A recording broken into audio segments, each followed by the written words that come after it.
Hi guys, அஸ்ஸலாமு அலைக்கும்.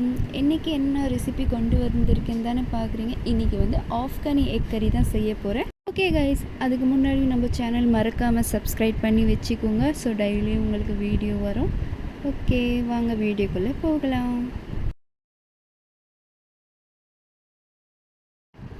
இப்போ பார்த்திங்கன்னா ஒரு கடாயில் 2 டேபிள் ஸ்பூன் ஆயில் ஆட் பண்ணிக்கிட்டேன். இப்போ நான் கட் பண்ணி வச்சுருக்கிற அந்த ஆனியன், பச்சை மிளகாய் ஃபஸ்ட்டு போட்டு கொஞ்சம் வதக்கிக்கலாம்.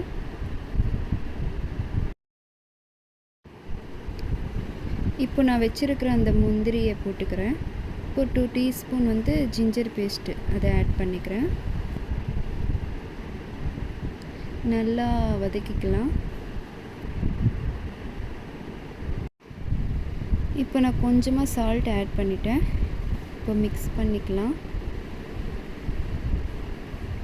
இப்போ பார்த்திங்கன்னா நான் நல்லா வதக்கிட்ட அப்புறம் அந்த கடையில் அது சூரெல்லாம் நல்லா ஆறிட்ட அப்புறம் ஒரு ஜாரில் அதை எல்லாமே போட்டுட்ட அப்புறம் அந்த எடுத்து வச்சுருக்க புதினா, கொத்தமல்லி அது எல்லாமே கொஞ்சம் போட்டு நல்லா பேஸ்ட் பண்ணி இந்த மாதிரி வச்சுக்கோங்க.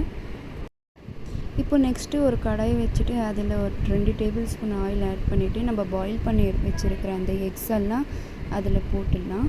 இப்போ நம்ம வந்து கொஞ்சம் ஒரு 1/2 டீஸ்பூன் மிளகாய்த்தூள், 1/2 டீஸ்பூன் வந்து மஞ்சள் தூள் போட்டுக்கோங்க. கொஞ்சோண்டு உப்பு போட்டு நம்ம இந்த மசாலா அப்படியே அந்த எக் மேலே போடுறேன். உடனே இந்த மாதிரி நல்லா ஃப்ரை பண்ணிக்கோங்க.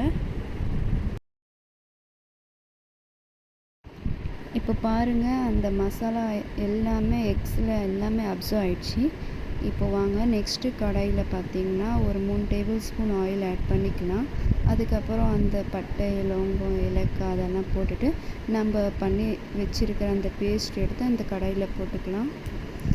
ஒரு நல்லா மிக்ஸ் பண்ணி வச்சுக்கோங்க, அந்த மசாலா ஸ்மெல்லாம் போகிற மாதிரி. இப்போ பார்த்திங்கன்னா மிக்ஸ் பண்ணிட்ட அப்புறம் நம்ம வச்சுருக்கிற 1/2 கப் தயிர் எடுத்து அதில் ஊற்றிட்டு கொஞ்சம் நல்லா மிக்ஸ் பண்ணி வச்சுக்கோங்க. இப்போ இந்த மசாலா ஐட்டம்ஸ் எல்லாமே அதில் ஆட் பண்ணிக்கலாம்.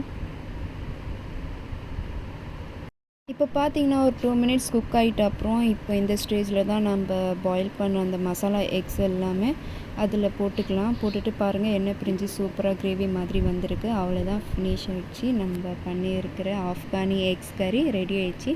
Thank you very much. மறக்காமல் நம்ம சேனலை சப்ஸ்கிரைப் பண்ணி வச்சுருக்கோங்க. தேங்க்யூ.